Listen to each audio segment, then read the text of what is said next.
Growing up, I didn't have a coach's mindset. Like, I was just a guy that wanted to go in there and work hard and play, so I didn't see the game in the light that I see it now. But I knew what it took to win games and what it took to be great.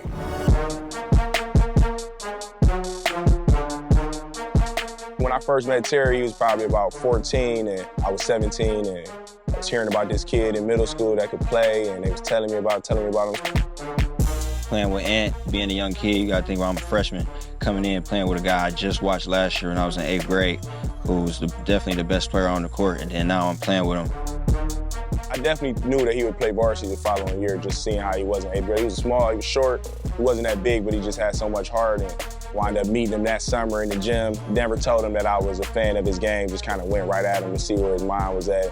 I remember him picking me up full, him challenging me, and that just showed the respect from, seeing what kind of player I was, seeing what kind of person I was. He handled it well. He probably couldn't do that much physically with me at the time. I couldn't get past him.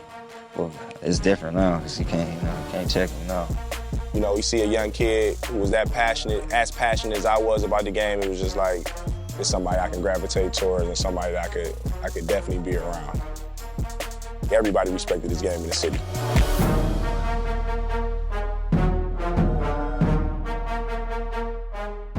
We call Ant mental. Like, me and all my friends, everybody call him mental.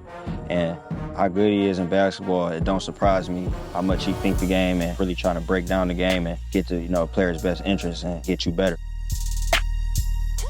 I actually studied the game. I hit up coaches and different guys that I could pick their brain and try to really get better. That way I can implement that in the guys that I'm training this game.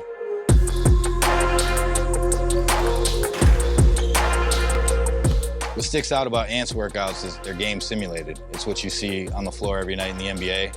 Ant puts guys through real life game situations.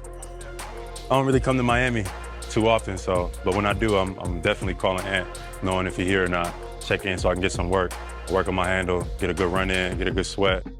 It's always fun being in the gym with Ant. That's been my guy since day one. And, we've been locked in, and that's something that I'm glad we have it. Me and Ant working for the last 5 years is just him picking up a lot of things, me picking up a lot of things, and we working together. It's really like we always come together in the summer and really, during the season too, and just always pick each other's brain. That's how we always been. He got to witness me being in Boston. He got to sit in a lot of practices, and we got to watch Brad talk the game. A lot of them coaches talk the games, and everybody got respect for him.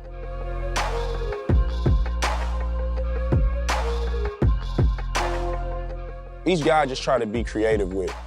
I look at their film, I look at where the game is today, because the game today is different than the game was last year. And each year, it changes. So you just want to try to make sure you're ahead of the game, man.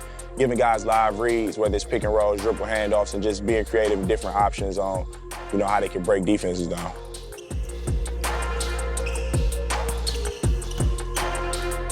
The way Ant participates in almost every aspect of these guys' training, even the strength and conditioning, is incredible. I mean, he wants to prove to the guys that he's there with them every step of the way.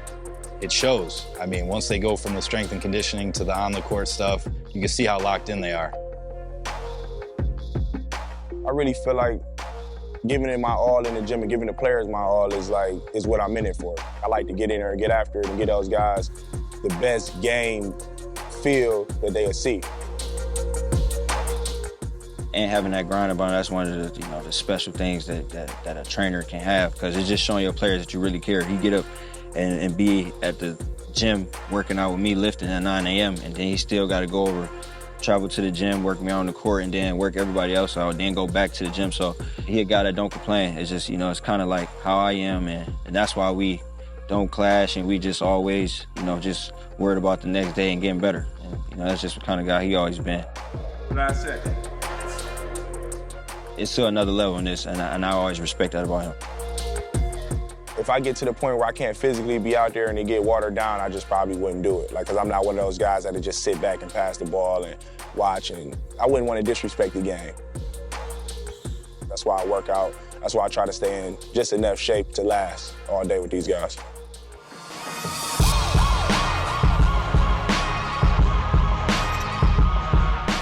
My mindset with the guys is just try to give it everything I got. Like, I try to push the guys, and, if they're gonna sacrifice work with me and sacrifice their minds and their bodies out there on the floor for their family, I got to do the same. And it's like, I don't want one player to feel like that I was tired or that I didn't give them all because I had 3 or 4 or 5 guys before them. It's like, every guy I want them to feel like they getting Ant Wells, the trainer, at his tip-top shape.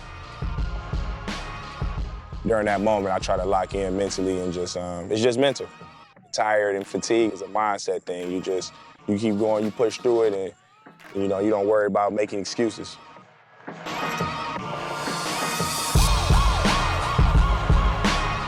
I just see myself keeping the momentum by just staying true to who I am and, you know, standing for what I stand for, and that's working hard, and it's just mental. If we get to the point where I'm physically not able to, like I said, train the way that I am, I'll probably be down with it and be on to the next thing, maybe coaching. Who knows where to head, but right now when I'm training, I just want to keep impacting the guys and giving them everything I got.